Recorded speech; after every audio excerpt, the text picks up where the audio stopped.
এই সপ্তাহের top of the country সবচেয়ে গুরুত্বপূর্ণ নিউজ, ঝিনাইদহের 4 আসনের সংসদ সদস্য আনোয়ার আজিম আনোর হত্যাকাণ্ড। শুনছেন আপনারা? ঝিনাইদহের 4 আসনের সংসদ সদস্য আনোয়ার আজিম আনার, সেই লোকটা কলকাতায় একটা ফ্ল্যাট বাড়িতে নির্মমভাবে নিহত হয়েছে। নিহত তাকে যারা করেছে তার একান্ত বাল্যকালের বন্ধু, তার পাপের সাক্ষী শাহিন আর তার কথিত প্রেমিকা। এই লোকটা ছাত্র জীবন থেকে চোরাচালান, স্বর্ণ চোরাচালানে যুক্ত ছিল। ছাত্র জীবন থেকে, সাংবাদিকরা বলতেছে, নারী, মাদক, সন্ত্রাসী, চাঁদাবাজি, গুম, হত্যা, এমন কোন অপরাধ নাই যা এই আনোয়ার আজিম করে নাই। নিরহ নিরস্ত্র মানুষকে মেরে ফেলেছে, সে মারছে, তার কাছে আবার লোকজন দৌড়ে গেছে, সে বলছে আমি কিচ্ছু জানি না, চলে যাও। বেশি দিন পার হয় না, তার সাথে চলে তার যে সবচেয়ে বেশি লোভী ছিলেন একটা নারী লোভী ছিল, অসংখ্য নারীর সাথে অন্যায় করেছে, মদ খেয়েছে, মদের ব্যবসা করেছে, স্বর্ণের চোরাচালান করেছে। এই কথাগুলো সত্য না মিথ্যা? আমি যে কথাটা আপনাদেরকে বোঝাবো, নির্মম ভাবে হত্যা হয়েছে। শুধু হত্যাই হয় নাই, তার মারার পর টুকরা টুকরা টুকরা টুকরা করে গোস্ত কলকাতার বিভিন্ন খালে বিলে পায়খানা প্রস্রাবের ট্যাঙ্কিতে ফেলায় দিয়েছে। এইগুলা গোয়েন্দারা খোঁজাখুঁজি করে 2.5 কেজি মোটামুটি গোছাইছে গোস্ত। কয় কেজি? 2.5 কেজি। মানবতার মানুষ আল্লাহর কাছে কি পরিমাণ ঘৃণিত হলে তার পরিণতি এমন হতে পারে। কথা শুরুতে আপনাদেরকে একটা নিউজ শোনালাম, কি আছে আমাদের এই শিক্ষা। সে যখন মারা গেছে তার অপকর্মের সব ছাপ মানুষের চোখের সামনে আসতেছে। এক মহিলা বলছে, এক বাবা বলতেছে যে আমার সন্তানটার নাম হলো সোহান। কি নাম? সোহান। ভিন্ন একটা ইসলামী দল করত, আমি ওই দলের নাম নিলাম না, যেহেতু বাসুরের নাম নেওয়া যাবে না, ওটা নিলাম না। ভিন্ন দল কেন করস? তারা মেরে ফেলেছে, উপরন্ত তার চোখ দুটা উঠেই ফেলেছে। মা বলছে যে আমার সন্তানটা মারছে, মারুক, চোখটা কেন উঠাইল? আল্লাহ একজন আছে না? না বলেন, আপনি একটা দল করেন, আর একজন একটা দল করেন, করতেই পারেন। হাতের 5টা আঙ্গুল সমান নাকি? এক মায়ের 5 সন্তান, 5 রকম, 5 ধরনের, 5 ভাবের, 5 আচরণের, এটাই তো আল্লাহ সৃষ্টির সৌন্দর্য, ঠিক না বেশি?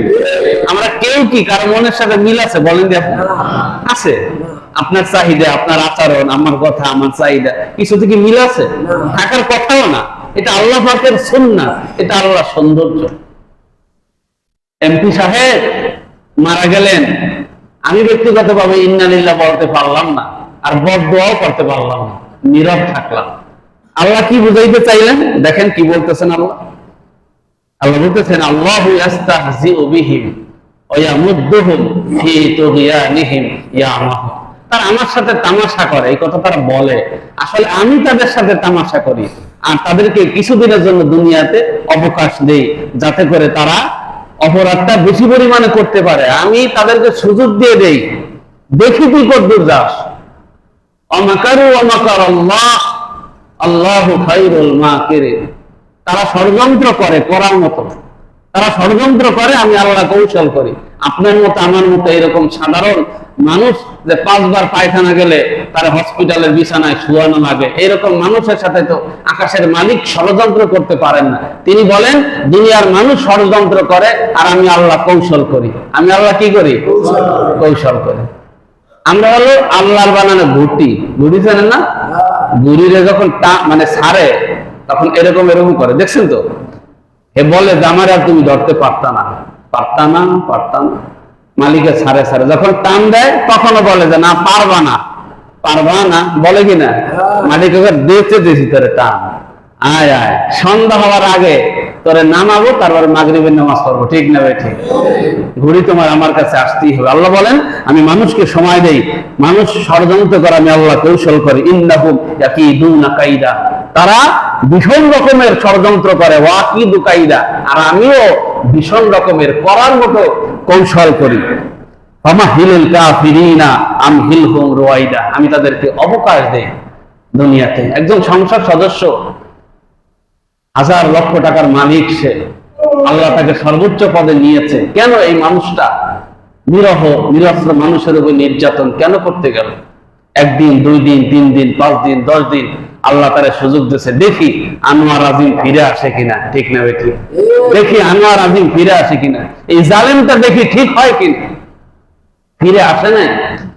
আল্লাহ তার পরিণতি কি কঠিন পরিণতি, মানুষের গোশত পায়খানা প্রস্তাবের ট্যাঙ্কি থেকে খুঁজে খুঁজে বের করে।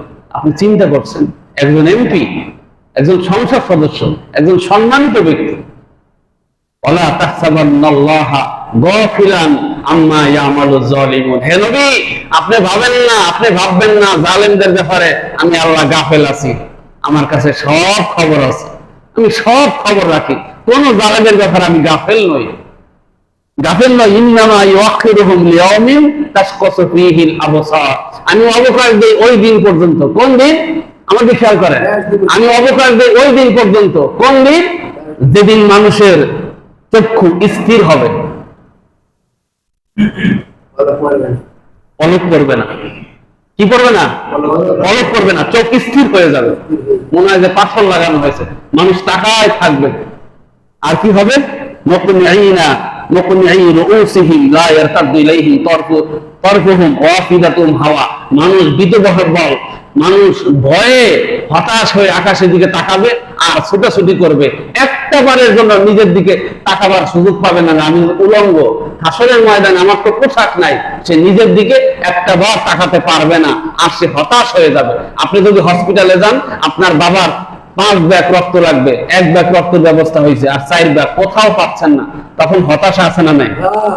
রোগী মারা যাচ্ছে, আপনি ব্যবস্থা করতে পারছেন না, হতাশ। কি করবেন? হাসরের ময়দানে মানুষটা বলবে, আরে কি হলো আমার, আমার কি হলো, দৌড়াদৌড়ি করবে। এই জালেমেরা সেদিন হতাশ থাকবে, যারা দুনিয়ায় অপরাধ সাজাইছে, অপরাধকে নিজের ইচ্ছা মতো করে অপরাধ করেছে। দেখেন আল্লাহ কি বলতেছেন, লা ইউহিব্বুল্লাহুল জাহরা বিসসুই মিনাল কওলি ইল্লা মান যুলিম, দুনিয়ার কোন মানুষের মন্দ আচরণ, মন্দ কথাবার্তা প্রচার করা ঠিক না। কেউ যদি একটু খারাপ হয়, তার আচরণ খারাপ হয়, ওইটা প্রচার করার দরকার নাই। আসলে অনেক আল্লাহর বান্দা খারাপ কাজ করে, ওইটা প্রচার করার দরকার নাই, আল্লাহ নিষেধ করেছেন। আল্লাহ ভালোবাসেন না যারা মানুষের খারাপটা প্রচার করে বেড়ায়, এটা আল্লাহ কি করেন না? পছন্দ করেন না। এটা প্রচার করা কি করেন না? পছন্দ করেন না। কিন্তু ইল্লা মান যুলিম, যারা জালেম তাদেরটা প্রচার করতে হবে। কথা মনে বুঝাইতে পারিনি? ব্যক্তিগত ভাবে কিছু মানুষের দোষ ত্রুটি আছে না নাই? আমরা যারা আছি, আমাদের ছোট বড় দোষ ত্রুটি আছে, থাকতে পারে। ছোটখাটো দোষ ত্রুটি, এটা প্রচার করা ঠিক না। আল্লাহ ভালোবাসেন না, আল্লাহ চান বান্দা গোপন রাখুক। কিন্তু যারা সামাজিক ভাবে, রাষ্ট্রীয় ভাবে, জাতীয় ভাবে যারা অন্যায় করে, জুলুম করে, মানুষের উপর নির্যাতন করে, আল্লাহ বলেন এটা প্রচার করো, বেশি বেশি প্রচার করো, আর মানুষকে জানাই দাও এই লোকটা জালেম। ঠিক না ভাই? ঠিক। عن أبي هريرة رضي الله عنه قال قال رسول الله صلى الله عليه وسلم ثلاثة لا ترد دعوتهم الإمام العادل। ওই যে সোহানের মা বলতেছিল যে আমার ছেলেটাকে শুধু মারেই নাই এমপি সাহেব, তার চোখ দুইটা কি করছে? ওইটাই বলেছে। তখন মা খুব খুশি হয়েছিল নাকি? মার খুব ভালো লাগছিল। মুরগি জবাই দিলে যেমন ছটফট করে, মা ছটফট করে না? বলেন, তার ছেলে যদি আরেকটা রাজনৈতিক দলে যায়, আরেকটা রাজনৈতিক দলে সে গেল, তাহলে যদি কেউ মারে, তো এই দল পরস্কার, কিন্তু চোখ উঠাই ফেলার মতন অপরাধ হয়, বলেন বিবেকে বলেন, চোখ উঠাই ফেলা, মেরে ফেলানো, তখন কিন্তু সোহানের মা বলছিল, আল্লাহ তুমি দেখো। ঠিক না? ঠিক। মাজলুম আমি, সংসদ সদস্য, আমার সন্তানটাকে শেষ করে দিয়েছে, আল্লাহ তুমি দেখো। আল্লাহ আমি তোর দোয়া ফিরাই দেয় নাই। দেখেন, তিন ব্যক্তির দোয়া, সালাসাতুল লা তুরাদ্দু দাওয়াতুহুম, তিন ব্যক্তির দোয়া আল্লাহ ফেরত দেন না। কয় ব্যক্তির দোয়া? তিন ব্যক্তির দোয়া। আল ইমামুল আদিল, ন্যায় পরায়ণ শাসক যখন হাত উঁচা করে, ন্যায় পরায়ণ শাসক, ন্যায় পরায়ণ শাসক যখন হাত উঁচা করে, আল্লাহ ওই হাতকে কি করেন না? ফিরাইয়া দেন না। ওয়াসাইমু হাত্তা ইফতিরু, রোজাদার যখন ইফতারির সামনে নিয়ে হাত উঁচা করে, আল্লাহ ওই হাতকে ফিরাইয়া দেন না। সুবহানাল্লাহ। ওয়া দাওয়াতুল মাজলুম, অত্যাচারিত ব্যক্তি যাকে মানুষ বিনা কারণে গালি দিচ্ছে, বিনা কারণে কষ্ট দিচ্ছে, বিনা কারণে তার জমি আত্মসাৎ করছে, বিনা কারণে তার টাকা পয়সা মেরে দিচ্ছে, বিনা কারণে তাকে কষ্ট রাখতেছে, সে এমন প্রতিবেশীর পাশে থাকে যে অপরাধ তাকে কষ্ট দেয়, সে মাজলুম, কিছু করতে পারে না, সে কেউ কিছু বলতেও পারে না, কেউ তার কথাও শোনে না, সমাজে তার টাকা নাই, পয়সা নাই, তার কথায় কেউ মানবার গুরুত্ব দেয় না, কিন্তু তার একজন মুনিব আছে। কে তিনি? তিনি সন্ধ্যার সময়, আসরের সময়, জোহরের সময়, নামাজের পরে হাতটা উঁচা করে কয়, আল্লাহ তুমি দেখো, আমার 1 লাখ মারছে, ওর 10 লাখ মাইরা দিও। ঠিক না বেঠিক? আমার সামান্য জমি নেছে, ওর জমি যেন একটুও না থাকে মালিক। ঠিক না বেঠিক? বাস, মাজলুমের দোয়া। ওয়াতাওয়াতুল মাজলুম ইয়ারফাউহাল্লাহু দুনাল গামাম ইয়াউমাল কিয়ামাতি, আল্লাহ বলেন কিয়ামতের ময়দানে আমি মাজলুমের দোয়াকে মেঘের মধ্যে উঠায় নেব। অতুফতাহু লাহা আবওয়াবুস সামা, আকাশের দরজা তার জন্য আমি আল্লাহ খুলে দেব। ওয়া ইয়াকুলু বিইজ্জাতি, আমি আল্লাহ বলতেছি আমার জালালের কসম। কথা খেয়াল করবেন, আল্লাহ যদি কসম করেন, এই কথার গুরুত্ব আছে না নাই? আমাদের মতো মানুষের বুঝাবার জন্য কি আল্লাহর কসম খাওয়া লাগবে? আল্লাহ বলতেছেন আমার ইজ্জতের কসম, আমার জালালের কসম, আমার জালালিয়াতের কসম, আমার বরত্বের কসম, আমার রাজত্বের কসম। লান সুরান নাকি, শুরুতে লাম তাকি, শেষে নুনে সাকিলা। এই শব্দটা কখন ব্যবহার হয় আরবিতে? যখন আল্লাহ কোন জিনিসের মানে গুরুত্ব বোঝাবার জন্য এই শব্দ দুটা বের হয় ফেলের শুরুতে। শুরুতে লাম তাকিদ, শেষে নুনে সাকিলা। লান সুরান নাকি, অবশ্যই অবশ্যই আমি তোমাকে সাহায্য করব, ওয়ালাউ বাদাহিন, যদিও একটু দেরিতে হয়। আমার কথা কি বুঝাইতে পারছি আপনাদের? আল্লাহ বলতেছেন, এই মাজলুম, আমি তোর পক্ষে দাঁড়াবো, যদি একটু কি হয়, দেরিতে হয়, তুই একটু ধৈর্য ধর, ধৈর্য ধর। সব সুদে আসলে জালেমের পেট থেকে আমি আল্লাহ বের করে ছাড়ব। প্রসিদ্ধ আছে, বিশুদ্ধ না। প্রসিদ্ধ আছে, বিশুদ্ধ না। সাদ্দাতের নাম শুনছেন আপনারা? সাদ্দাতের এই ঘটনা বিশুদ্ধ না, মানে বর্ণনার মধ্যে ঝামেলা আছে, কিন্তু প্রসিদ্ধ আছে। সাদ্দাত জান্নাত তৈরি করবে, এরপরে দেশের রাষ্ট্রের সোনা গয়না টাকা পয়সা চুরি চামারি করে এই জান্নাত বানানোর জন্য গোছাইতেছে। এক মহিলা তার নাতনির জন্য কতটুকু সোনা রাখছিল, সাদ্দাত জোর করে সেই সোনা নিয়ে আসলো। তো সেই সময় মহিলা বললো যে আল্লাহ, আমার এই নাতনিরে বিয়ে দেব, যেই সোনা সাদ্দাত নিয়ে গেল, এই জান্নাতে যেন এই সাদ্দাত ঢুকতে না পারে। বাস, তার দোয়া কবুল হয়ে গেছে। এইরকম একটা ঘটনা প্রসিদ্ধ আছে। এই জন্য যারা দুনিয়াতে জুলুম করতেছে তাদের পরিণতি খুব খারাপ। قال رسول الله صلى الله عليه وسلم انصر اخاك ظالما او مظلوما, আল্লাহর হাবিব বলেন তোমরা মাজলুমকে অথবা জালেমকে সাহায্য করো। قال يا رسول الله, সাহাবা ইকরাম বললেন হাযা নানসুরুহু মাজলুমান ফাকাইফা তানসুরুহু জালিমান। ইয়া রাসূলুল্লাহ, যে লোকটা মাজলুম হইলো, যে লোকটা অত্যাচারিত হলো, যে লোকটা বাড়িঘর হারাইলো, সেই লোকটার আমরা সাহায্য করতে পারি, কিন্তু যে জালেম, যে অত্যাচার করলো, তারে আমরা সাহায্য করব কিভাবে? এইটা আবার কেমন কথা? আল্লাহ হাবিব বলেন ক্বালা তাখুয ফাওকা ইয়াদাই, তোমরা তার হাতটাকে ধরো। তার হাত ধরো মানে তারে ফিরাও, ফিরাও। তোমরা যারা সমাজে আছো, জালেমকে ফিরাও, জালেমকে ফিরাও। তোমার পার্শ্ববর্তী জালেম সব শেষ করে দিচ্ছে। যদি তুমি না ফিরাও কি হবে?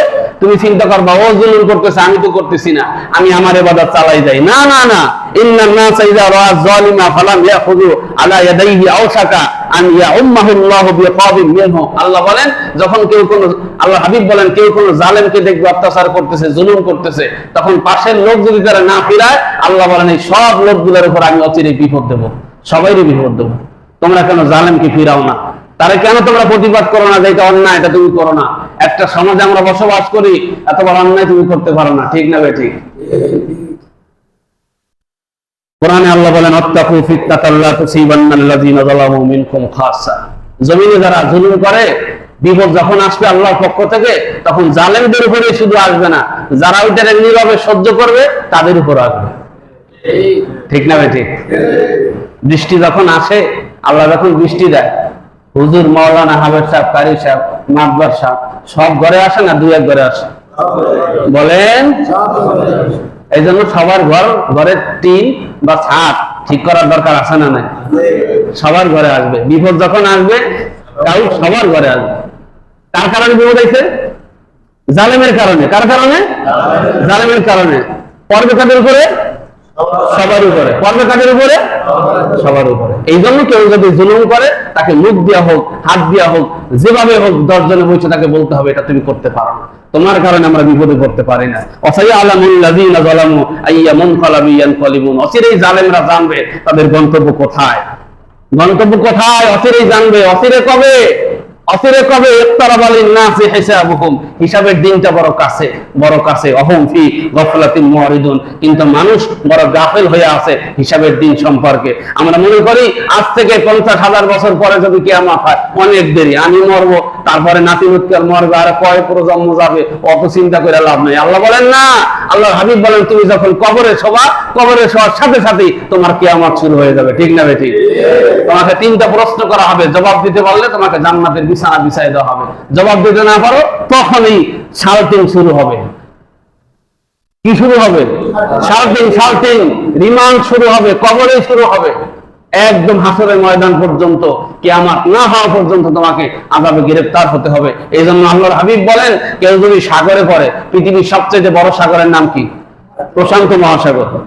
কি সাগর? প্রশান্ত মহাসাগরে কেউ যদি পড়ে, আল্লাহর হাবিব বলেন সাগরে পড়লে মানুষ যেমন অসহায়, কবরে থাকা মানুষটা ওই রকম অসহায়। ঠিক না? ঠিক বলেন। কবরে শোয়ার সাথে সাথেই তোমার হাসর নাসর শুরু হয়ে যাবে। হাসর নাসর অনেক দেরি না, অনেক কাছে। 50 যদি বয়স হয় তাহলে সর্বোচ্চ 30 বছর বাঁচবা, 60 হইলে আর 20 বছর বাঁচবা, 30 হইলে 48 বছর বাঁচবা, যদি আল্লাহ বাঁচায়। কথা ঠিক না? ঠিক বলেন। এই জন্য জালেমেরা সাবধান হতে হবে, জুলুম যারা করতেছে সাবধান হতে হবে। আর জুলমু যুলুমাতি ইয়াউমাল কিয়ামা, আল্লাহ হাবিব বলেন জালেমেরা অন্ধকার অবস্থায় উঠবে, কিচ্ছু দেখবে না হাসরের ময়দান, সব অন্ধকার, কিচ্ছু দেখবে না চোখে। কারণ কি? অন্ধকার কেন? কারণ তারা এই দুনিয়াটাকে অন্ধকার করে রাখছিল। কথা বলে না কেন? সমাজে জালেমরা সমাজটাকে কি করে রাখছে? আমরা আগে যে চাউলের ভাত খাইতাম, সেই চাউলের ভাত নাই। কথা বলে না। মাছ একটু গ্রাম কমছে, কি ইলিশ মাছ পাওয়া যায় না? বাংলাদেশ মাছ পাওয়া যায় না? গরু গোশত পাওয়া যায় না? কিসের অভাব? কিসের অভাব? অভাব হচ্ছে শান্তি নাই।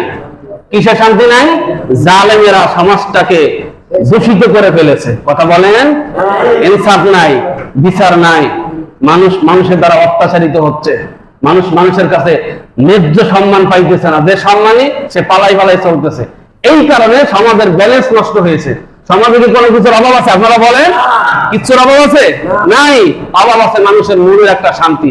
সকালবেলা উঠলে মানুষের পেরেশানির অভাব নাই, যেখানে যায় চোর, ডাকাত, খুনি, সন্ত্রাসী, বাবাখোর, ইয়াবাখোর, মদখোর, সমাজের খারাপ মানুষগুলা সমাজের রন্ধ্রে রন্ধ্রে, সমাজের মসজিদ, মাদ্রাসা, দরগা, দুর্গা, সব জায়গায় এক একটা জানোয়ার বসে আছে। এই জানোয়ার গুলা সমাজটাকে জাহান্নামে পরিণত করেছে। ঠিক না ঠিক? পুরো সমাজটাকে জাহান্নাম বানাইছে। এমনকি মসজিদগুলোর সাথে এখন খারাপ লোকগুলো জড়িত হয়ে যাইতেছে। মাদ্রাসাগুলোর সাথে হুজুরাও বাহাবা দেয়, কেউ 10,000 টাকা দিল, বা এক স্লোগান দিয়ে দিল, টাকা হলো হারাম, পুরাটাই হারাম। ঠিক না ঠিক? যত কোটি টাকা দেখবেন এই যে দান হয়, তার বেশিরভাগ হারাম টাকা, সুদের টাকা, ঘুষের টাকা, তারপরে ঋণ খেলাপির টাকা। যত বেশি দান তত বেশি ঝামেলা। এই জন্য আমার কথা কি আপনারা রাগ করেন নাকি? রাগ করেন না, মানে এটাই সত্যি কথা। আর মসজিদের মেম্বারে বসাতো সত্যিই তো বলতে হবে। ঠিক না ঠিক? আল্লাহ হাবিব বলেন ইত্তাকি দাওয়াতাল মাজলুম। হযরত হুযায়ফা রাদিয়াল্লাহু তাআলা আনহু, আল্লাহর হাবিবের একজন সাহাবী, তাকে যখন ইয়ামিনের গভর্নর করে আল্লাহর হাবিব পাঠালেন, তখন বললেন হুযায়ফা, তুমি ইয়ামিনের গভর্নর, তুমি শাসক, খবরদার খবরদার খবরদার মাজলুমের বদদোয়াকে ভয় করো। কার বদদোয়া? মাজলুমের, অত্যাচারিত মানুষের বদদোয়াকে ভয় করো। তুমি যেন শাসক হওয়ার পরে এই সাধারণ মানুষের উপরে তুমি অত্যাচার করো না। কেন? ফাইন্নাহা লাইসা বাইনাহা ওয়া বাইনাল্লাহি হিজাবুন। কারণ মাজলুম যখন দোয়া করে, অত্যাচারিত মানুষ যখন দোয়া করে, ব্যথিত মানুষ যখন আকাশের দিকে হাত উঠায়, আপনার কারণে আপনি একজন মানুষকে গালি দিচ্ছেন, কাদাকাদি করতেছেন, তারা ছোট করতেছেন, তারা অবহেলা করতেছেন, তার জমি মেরে দিচ্ছেন, তার টাকা মেরে দিচ্ছেন, তার জমি তাকে ঠকাচ্ছেন, যতভাবে কষ্ট দিচ্ছেন, সে আপনার সাথে পায়রা ওঠে না, আস্তে এড়ায় যায়। সে যখন হাত উঁচা করে ফাইন্নাহা লাইসা বাইনাহা ওয়া বাইনাল্লাহি হিজাবুন, তখন আল্লাহর হাবিব বলেন মাজলুমের ভিতরে আর আল্লাহর এই 70,000 নূরের পর্দা ভেদ করে যে আল্লাহর আরশে আযীমে আল্লাহ বসা, আল্লাহর মাঝখানে আর বান্দার মাঝখানে কোনো পর্দা থাকে না। সাবধান, সাবধান হয়ে যাবেন, খবরদার। আমরা কিন্তু প্রত্যেকেই এক একটা জায়গা থেকে জালেম হয়ে যাচ্ছে। আপনি একটা লোকের কাছে কিছু পান, আপনার হক, মনে করেন টাকাই পান, কথার কথা, উদাহরণ দিতেছি আর কি। তো আপনি যার কাছে চাইতে গেলেন, স্বাভাবিকভাবে সে বলবে যে ভাই আমি একটু পারতেছি না, ভুল হয়েছে, একটু পরে দিতেছি, তুমি তো রাগ করো না। এই কথা ঠিক কিনা বলেন? অনেক ক্ষেত্রে দেখা যায় পাওনাদার যার কাছে পায় তার দ্বারা বেশি কষ্ট পায়, সে অনেক সময় রাগ হয়ে যায়। এরকম অনেক সময় হয় কি হয় না? খবরদার, আচরণকে সংযত করবেন। কি দরকার আছে আল্লাহর কাছে আমার জালেম হওয়া? আমাকে তো আল্লাহর সামনে উঠতেই হবে, নাকি হবে না বলেন? একটা মানুষ যদি বলা সুযোগ থাকতে, কবরে তো অন্তত আমি যাচ্ছি না, আমার মরার পরে সাগরে ভাসাই দিও, আল্লাহর সামনে দাঁড়ানো লাগবে না, এমন তো হবে না। প্রত্যেকটা মানুষ আল্লাহর সামনে দাঁড়াবে, একটা মানুষকে আল্লাহ ছাড় দিবে না। এই পৃথিবীতে একজন হাবের সাহেবের মুখের দিক তাকাইলে মানুষ একটা কাজ করে না, মৌলানা সাহেবের মুখের দিক তাকাইলে কাজ করে না, একজন এমপির সামনে দাঁড়াইলে একটা মানুষ চোখের দিক তাকায় কাজ করে না। কিন্তু আল্লাহ কোন একটা মানুষকে গিয়ে আরেক চোখে দেখবেন? কথা বলে না। আল্লাহ সবার বিচার করবেন কি করবেন? তাহলে সাবধান হওয়া দরকার, তাহলে আমলকে ঠিক করা দরকার। এই জন্য আল্লাহ বলেছেন লাকাদ আহলাকনাল কুরুনা মিন ক্বাবলিকুম লাম্মা যালামু, পূর্বের বহু জাতিকে আমি আল্লাহ ধ্বংস করেছি তাদের জুলুমের কারণে। একটা কথা মনে রাখবেন, একটা লোক নামাজ পড়ে না, তার আখিরাতে সে জাহান্নামী হবে, কিন্তু আযাব আসবে এরকম কথা নাই। একটা মানুষ সুদ খায়, আযাব আসবে এরকম কথা নাই। ঘুষ খায়, আযাব আসবে এরকম কথা নাই। হয়তো আস্তে ঘুষ খাইতেছে, পেটে ক্ষুধা আছে বা অভাব স্বভাবটা খারাপ হয়ে গেছে, কিন্তু যখন একটা মানুষকে কষ্ট দিবেন, মানে জুলুম করবেন, তখনই আপনি নিশ্চিত থাকেন আকাশ থেকে কি আসবে? গজব আসবে। এজন্য আমরা যখন আচরণগত ভাবে আমাদের কথাবার্তা, আমাদের ব্যবহার, আমাদের কোনো কিছুতে কোনো মানুষ কষ্ট না পায়, আমি যেন আল্লাহকে ভয় করে আমার আচরণ, আমার সবকিছু সংযত করতে পারি। আল্লাহ যেন তৌফিক দান বলে আমি